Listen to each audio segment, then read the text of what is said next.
Can you imagine hearing words like that? Those were the final words my father said to me before he pushed me into an October storm and locked the door behind me. Get out of my house. I don't need a sick daughter. I was 15 years old. I had no coat, no phone, no money, only a school backpack with algebra homework inside, and rain already soaking through my sneakers. 3 hours later, the police called him, and when he heard what they said, his face reportedly turned pale. But by then, it was far too late. My name is Cher Walls. I'm 28 now, sitting in my Boston apartment, watching rain trace lines down the window. There's a letter on my kitchen table, written in shaky handwriting on cheap nursing home stationery. After 13 years of silence, my father wants to see me. He says he's dying. He says he's sorry. Rain has a way of pulling me back to that night, October 14th, 2011. I came home from school like it was any other Tuesday. Backpack over one shoulder, my mind still on the algebra test I had just aced. I was thinking about dinner, homework, and the band poster I planned to buy with my birthday money. Ordinary 15-year-old thoughts. I had no idea that in less than 2 hours, I'd be walking alone through a freezing storm, unsure if I would make it through the night. The moment I walked through the front door, I knew something was wrong. My father stood in the living room, tense and furious, like he was about to erupt. His face was flushed, his hands shaking. In one fist, he held a wad of cash. In the other, empty pill bottles. My sister Karen stood just behind him. She was 19, 4 years older than me, wearing the expression of a worried, devastated older sister who had just uncovered something terrible about her younger sibling. But I saw her eyes. I noticed the brief flicker she couldn't hide. Satisfaction. Our stepmother, Jolene, stood silently in the kitchen doorway, arms crossed, lips pressed together. Saying nothing was her way of dealing with conflict. My father didn't even let me set down my backpack. He started yelling as if I'd committed a serious crime. He accused me of stealing money from his wallet for months. He said I'd been buying pills and hiding them in my room. He claimed Karen had found proof. Cash in my dresser, pill bottles in my closet, text messages showing I was talking to drug dealers. I tried to explain. I told him I had never touched his wallet, never seen those pills, and didn't understand what he was accusing me of. But the words stopped coming when I realized the truth. He wasn't listening. His decision was already made. Karen had spent the entire day preparing him, feeding him lies carefully dressed as concern. She stood there looking distressed, saying she had tried to help me, tried to get me to stop. She said she hadn't wanted to tell him, but she couldn't watch her little sister destroy herself. It was a flawless performance, and my father accepted every word without question. He grabbed my arm hard enough to leave bruises and dragged me toward the front door. My backpack was still on the floor where I'd dropped it. He picked it up and threw it into my chest, knocking me back a step. Then he opened the door. Rain was pouring down, thunder rolling somewhere nearby, and the temperature had dropped sharply since morning. He looked me straight in the eyes and repeated himself. Get out of my house. I don't need a sick daughter. He shoved me onto the porch.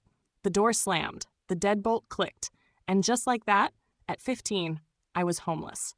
I stood on that porch for several minutes, completely still. Not from the cold yet, but from shock. I kept expecting the door to open again, someone to say it was all a misunderstanding. No one came. My phone was still on my bedroom desk. I wasn't allowed to take anything except what I already had. My backpack held textbooks, a half-eaten granola bar, and nothing useful for surviving outside. No jacket, no money, no way to call for help. It was 2011. Payphones still existed somewhere, but who carried quarters? Not a 15-year-old who spent her allowance on band posters. I was a straight-A student with no survival skills, so I started walking. I didn't choose a route consciously. My body moved on its own toward the only place that felt safe, my grandmother Dorothy's house, 7 miles away. My mother's mother. The one person who always made me feel like I mattered. 7 miles doesn't seem far when you're driving. Walking it in freezing rain, wearing canvas sneakers and no coat, it felt endless. Route 9 stretched ahead, dark and slick. Cars drove past, splashing water without slowing down. I was just a shape on the roadside, easy to ignore. After the first mile, my clothes were soaked. After the second, I couldn't feel my fingers. After the third, my teeth were chattering uncontrollably. Still, I kept going. I had no other option. Going back to beg my father to believe me wasn't realistic. His mind was already set. The only direction left was forward. Hypothermia doesn't announce itself clearly. Your body shuts down gradually, and your thinking becomes cloudy. Sitting down for a moment starts to feel reasonable, even necessary. I made it 4 miles before my legs failed. I saw a mailbox ahead and thought I'd lean against it briefly, catch my breath, then continue. My grandmother's house was only 3 miles away. I believed I could make it, but my knees gave out first. I hit the gravel, and then everything went dark. 3 hours after forcing his daughter into the storm, my father's phone rang. The voice on the line was calm and direct. Officer Daniels from County Police. There had been an incident. His daughter had been found unconscious on Route 9, suffering from hypothermia, and was being taken to County General Hospital. Child Protective Services had been notified. A caseworker was already involved. They needed answers about why a 15-year-old girl had been walking alone in severe weather with no coat and no phone, and they requested that he bring any evidence he had. According to hospital staff, my father turned pale. They said he looked like someone watching his life collapse in slow motion. Karen was with him when he got the call, and for the first time, her composed expression cracked. Just briefly, but enough. What truly changed everything that night was the woman who found me. Her name was Gloria Hensley. She wasn't just a passerby. She had worked for Child Protective Services for 35 years. She had seen every form of abuse, neglect, and deception. When she saw a teenage girl unconscious in the rain with no coat, no phone, and no one searching for her, she understood exactly what she was looking at, and she refused to ignore it. My father believed he was removing a problem that night, protecting his household by cutting off a daughter he had decided was unworthy. What he actually did was set off a chain of events he couldn't control. He just didn't know yet what was coming. Before we continue, if you're finding this story meaningful, please subscribe and let me know in the comments where you're watching from and what time it is there. I appreciate your support.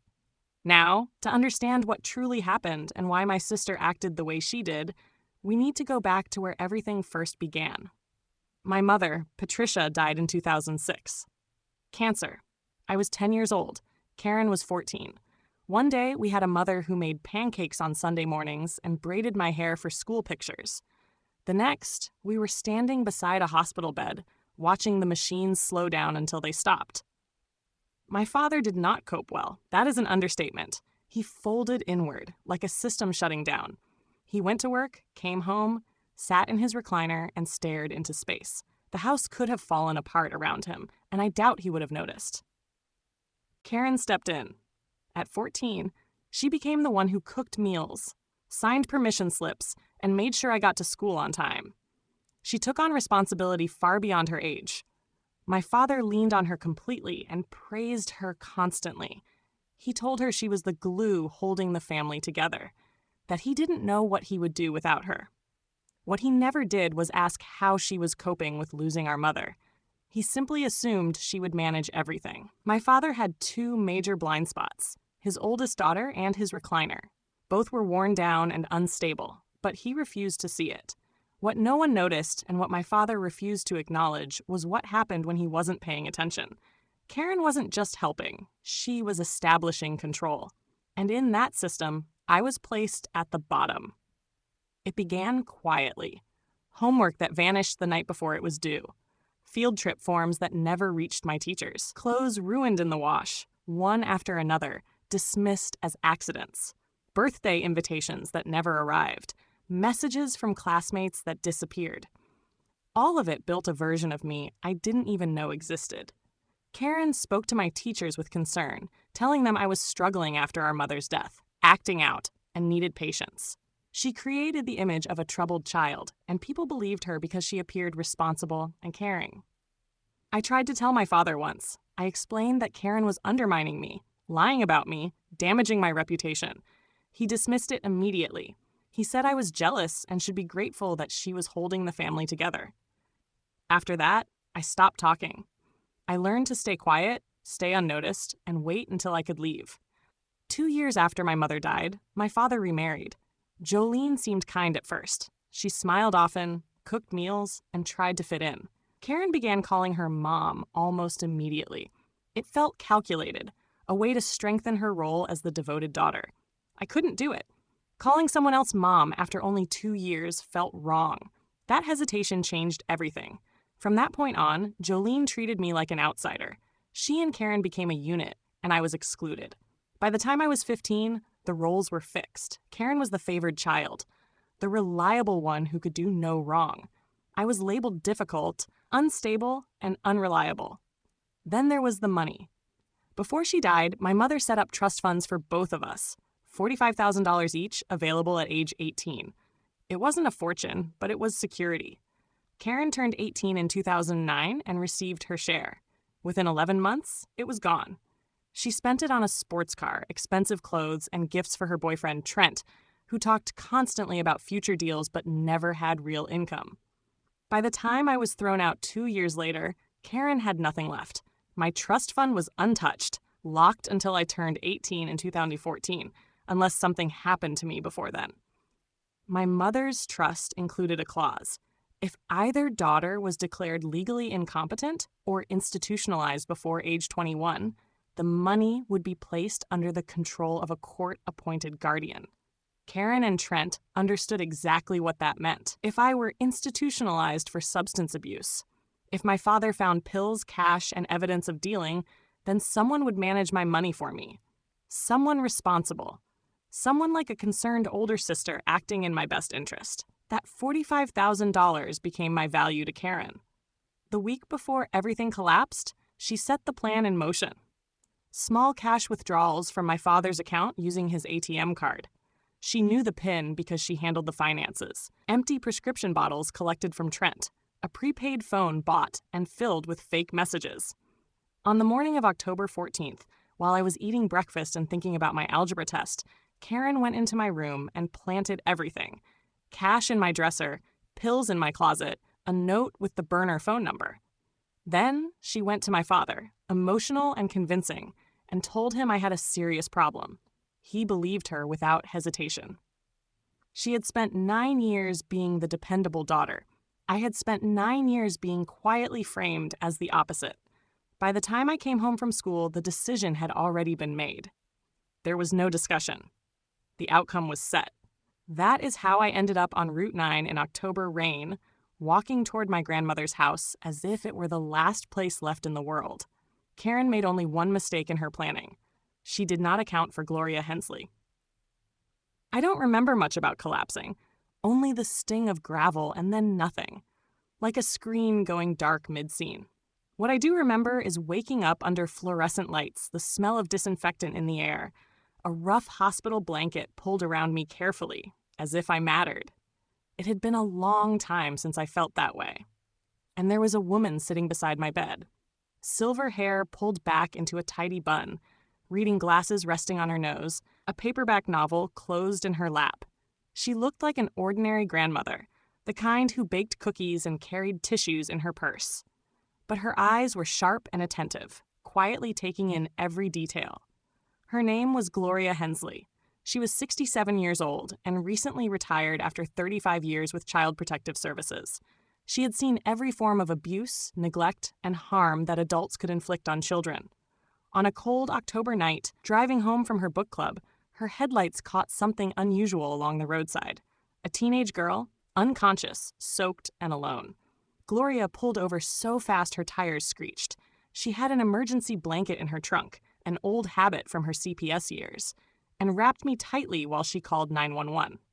She stayed until the ambulance arrived, followed it to the hospital, and when I woke up 4 hours later, she was still there. That woman may have saved my life, not only by finding me before hypothermia took over, but because she was exactly the right person to find me. When I opened my eyes, she handed me a cup of coffee from the hospital cafeteria, the kind that tastes unpleasant but does its job. "It's awful," she said, "but it's warm." I laughed, genuinely, and for the first time in hours, maybe days, she smiled back. It was a calm, understanding smile that told me she already knew more than I realized. "There you are," she said. Now tell me why a 15-year-old was walking alone on Route 9 in a storm with no coat and no phone. So I told her everything. The accusations, the planted evidence, the years of manipulation by Karen. I shared things I had never said out loud because no one had ever listened before. Gloria listened without interrupting, without questioning my credibility.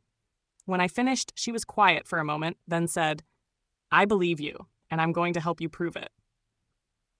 Those words changed everything. While I was unconscious, events were already unfolding. Because a minor had been found in a dangerous situation, the hospital contacted the police. They reached out to my next of kin, my father. Officer Daniels delivered the news directly. His 15-year-old daughter had been found unconscious on Route 9, suffering from hypothermia. She stated she had been forced out of her home during a storm. Child Protective Services had been notified, and a caseworker was already involved. He was instructed to come to the hospital with any evidence he had. My father and Karen arrived around 10:15 that night. I was awake by then, sitting up in my hospital bed with Gloria beside me. Also present were Maria Santos, a CPS caseworker, and a uniformed police officer. It was not the situation my father had expected. He looked unsettled, more irritated than remorseful, as if this were an inconvenience. Karen stood behind him, and for the first time, she looked nervous.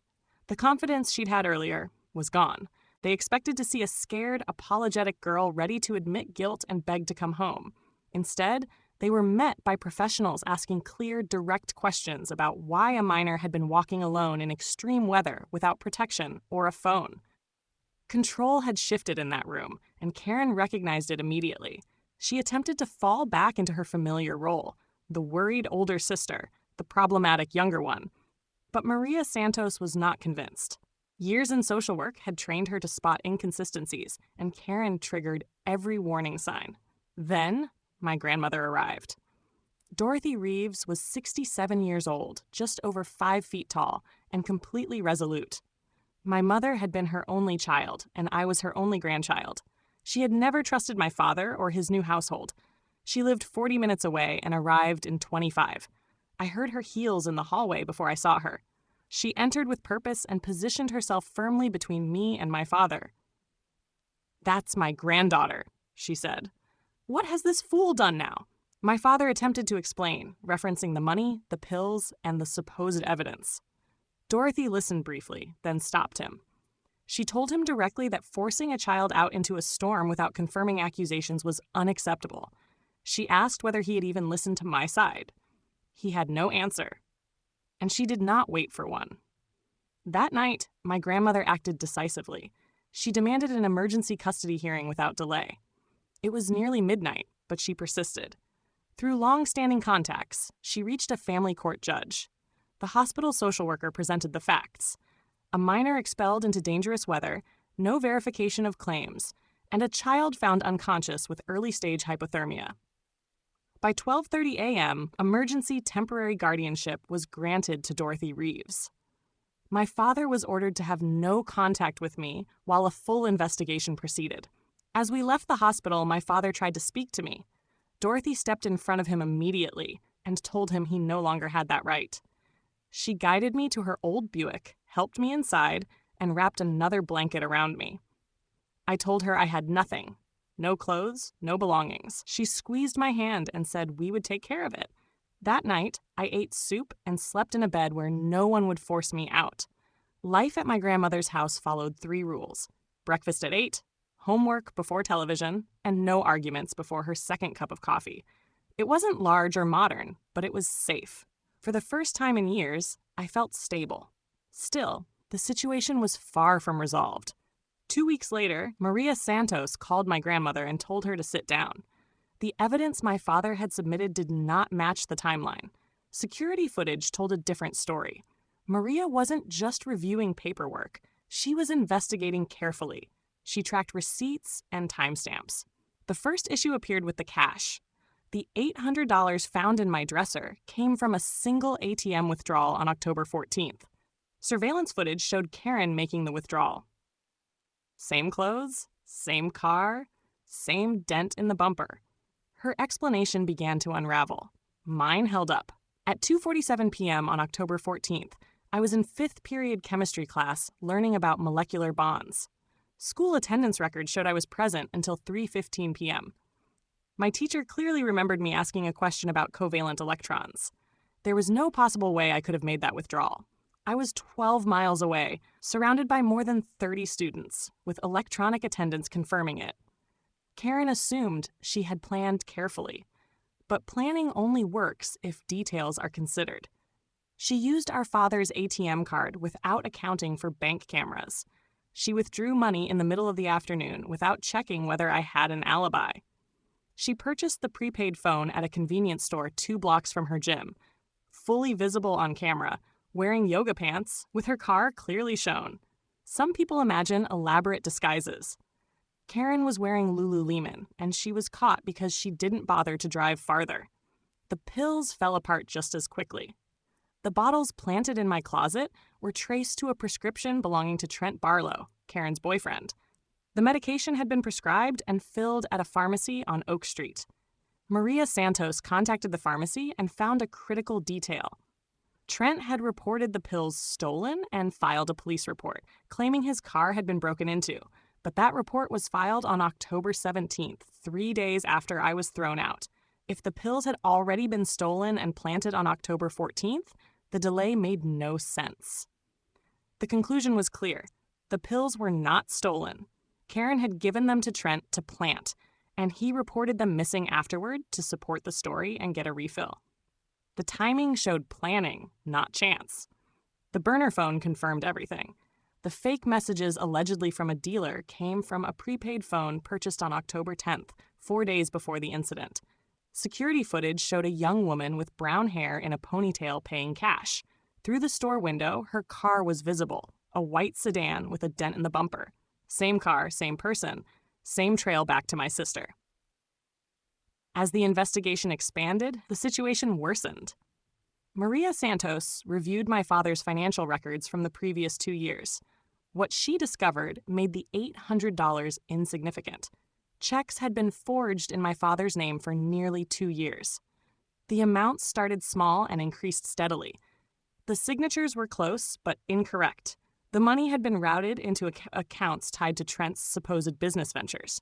Nearly $18,000 had been taken. Karen hadn't just framed me. She had been stealing for years and needed me removed before the theft was uncovered. My grandmother acted immediately. She hired Leonard Vance, a family friend with 30 years of experience in family law, who had known my mother since childhood. Once he heard the details, his response made it clear he understood the seriousness. Leonard filed for permanent guardianship and initiated a civil case against Karen for fraud, emotional harm, and related claims. He also ensured my trust fund was placed under strict protection until I turned 18. That period taught me a lesson I still follow. Document everything. Receipts, messages, agreements. Keep records. My grandmother always did. She called it paper insurance. I adopted the same habit. At 16, I bought my first filing cabinet. I still use it. Living with Grandma Dorothy felt like learning how to breathe again. Her house wasn't impressive, but it was warm, secure, and free from manipulation. She enrolled me in a new school where no one knew my history. I made real friends for the first time, people who met me without assumptions. I started therapy and began to understand the long-term effects of control and manipulation. Grandma had few rules, but one was firm. Dinner at 6, no exceptions. She believed structure mattered, and she was right. At the same time, my father's household was coming apart. CPS examined everything closely. Raymond was questioned repeatedly, each time realizing how much he had overlooked. Jolene moved into the guest room. Their conversations grew tense and distant. Karen, however, wasn't remorseful. She was angry. She blamed investigators, banks, and misunderstandings. Anything except herself. Leonard spent months building an airtight case using financial records, surveillance footage, pharmacy reports, phone receipts, and witness statements from teachers, neighbors, and Gloria Hensley. Even former friends of Karen came forward. Many had their own experiences with her dishonesty and manipulation. The court date was scheduled for March 2012, but 1 month before the hearing, everything shifted. Trent Barlow was arrested in Nevada by federal marshals for running the same investment scam across multiple states. Over $400,000 had been stolen. Facing serious prison time, he agreed to cooperate. His statement was detailed and extensive. He confirmed the entire plan had been Karen's idea. She had been stealing from our father and sending money to Trent. When hiding the theft became difficult, she chose me as the scapegoat. Getting me institutionalized would explain the missing money and give her access to my trust fund. Trent documented everything: the planning, the planted evidence, the burner phone, the messages proving intent. His final line stayed with me. Karen believed her sister wouldn't fight back. She was wrong. March 2012, Family Court. I had been living with Grandma Dorothy for 5 months by then. I had gained weight, the healthy kind that comes from regular meals and proper sleep. I made the honor roll at my new school and slowly remembered what it felt like to be a normal teenager again.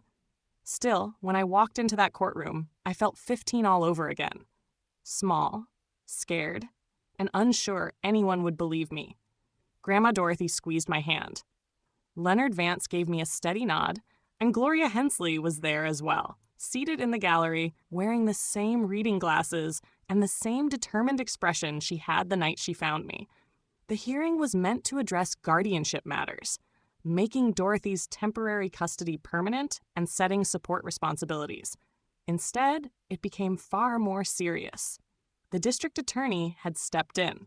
With Trent's confession and the extensive evidence Maria Santos assembled, this was no longer just a family court issue. Criminal charges were now involved. Karen sat across the courtroom with a public defender she had met less than an hour earlier. She looked smaller than I remembered, paler. The confident favorite who had controlled our household for years now appeared exactly as she was, a frightened young woman facing the consequences of her own actions. Our father sat alone in the gallery. Jolene had refused to attend. He looked like he had aged 10 years and 5 months. The evidence was presented carefully and methodically. ATM footage showed Karen making the withdrawal at 2:47 p.m. My school attendance records confirmed I was in chemistry class at that exact time. Pharmacy records revealed the delayed theft report for the pills. Convenience store footage showed Karen purchasing the burner phone. 2 years of forged checks totaling $18,000 were documented. Trent's confession was read into the record word for word. When Karen took the stand, she tried to maintain her story, presenting herself as confused, innocent, and concerned about her troubled sister. The prosecutor challenged her directly, displaying the ATM image. She asked if the woman in the photo was Karen at First National Bank on October 14th at 2:47 p.m. Karen hesitated, then claimed she was withdrawing money for groceries. The prosecutor calmly repeated the amount, $800 in cash, and noted that Karen never mentioned this withdrawal when she later accused her sister of stealing that same sum. The prosecutor then pointed out the ATM's location, 12 miles from my school, and referenced attendance records showing I was present until 3:15 p.m. Karen was asked to explain how I could have made the withdrawal while sitting in class. She could not. Her attorney objected, but the facts were clear. Jolene was then called to testify. She looked deeply uncomfortable. For years, she had stayed quiet and avoided involvement, but under oath, silence was no longer possible. She was asked about the morning of October 14th and whether she noticed anything unusual. She testified that Karen entered my room around 7 a.m., saying she needed a hair tie but left empty-handed. Jolene was then asked if she had noticed anything else in the days before the incident. After a pause, she admitted that 2 days earlier, she overheard Karen on the phone with Trent saying, "Everything is in place," followed by laughter. The courtroom went silent. When our father testified, I almost felt sympathy for him. He had to explain why he forced his 15-year-old daughter out of the house during severe weather without investigating the accusations against her. He admitted he never reviewed the bank records, never questioned the sudden discovery of evidence, and never asked for my side of the story. His voice broke when he said he trusted Karen because she was his firstborn and had always seemed responsible. Judge Patricia Morrison, who had served on the bench for 30 years, addressed him firmly. She stated that trust does not excuse negligence. She said he abandoned his parental responsibility by choosing one daughter over another without evidence or investigation. She described Karen's actions as calculated and deliberate, noting that he enabled her behavior because it was easier than properly parenting. Karen's sentence reflected the seriousness of her actions. She was charged with fraud, theft, filing false statements, and child endangerment. A plea agreement avoided a full trial. She received a 2-year suspended sentence, 5 years of supervised probation, 200 hours of community service, and was ordered to repay all stolen funds. The $18,000 taken from our father, and the $800 used to frame me. A permanent restraining order was issued, barring her from contacting me in any way or coming within 500 feet of me. She also received a felony conviction that would permanently limit her career options, particularly in fields involving money, trust, or vulnerable individuals. Our father permanently lost guardianship rights. He was ordered to pay for my therapy and educational expenses until I turned 21, and to establish a college fund using restitution money. The community learned what had happened. In a small town, word spreads quickly. Friends distanced themselves. Neighbors avoided him. His church group stopped making time for him. 6 weeks later, Jolene filed for divorce. She recognized her role in my suffering and could not continue living with the reminder. At the end of the hearing, Judge Morrison addressed me directly, granting permanent custody to my grandmother and confirming that my trust fund would remain protected until I turned 18. She expressed hope that my future would be better than my past. I simply thanked her. As we left the courthouse, my father tried to approach me, but Grandma Dorothy stepped between us without slowing down. She told him he no longer had the right to address me that way. We kept walking, and I did not look back. That afternoon was warm and bright, full of possibility. I had people who believed me and stood by me, and for the first time, I had a future. 13 years later, in October 2024, I received a letter. I am now 28 years old. I live in Boston, in an apartment overlooking the harbor. I built my career step by step and now work as a marketing director at a tech company. I am engaged, stable, and grounded. My life is nothing like it was when I was 15, walking through a storm with a soaked backpack and no support. It is a life I chose and earned. His name is Colin. He's a pediatric nurse, which says a lot about who he is as a person. We met 2 years ago at a charity event. I was there for work. He was there because he genuinely cared. He spilled wine on my dress, apologized for 10 straight minutes, and then made me laugh hard enough that I forgot to be irritated. We're getting married in the spring. Life is good. Truly, consistently good. Then a letter arrived. It was sent to my grandmother's house. Dorothy still lives in the same place, still sharp at 80, still following her 3 rules.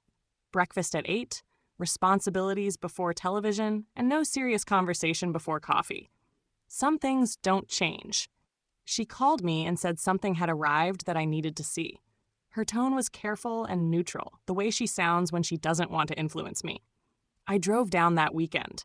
The envelope was plain, white, and written on cheap paper with handwriting I barely recognized.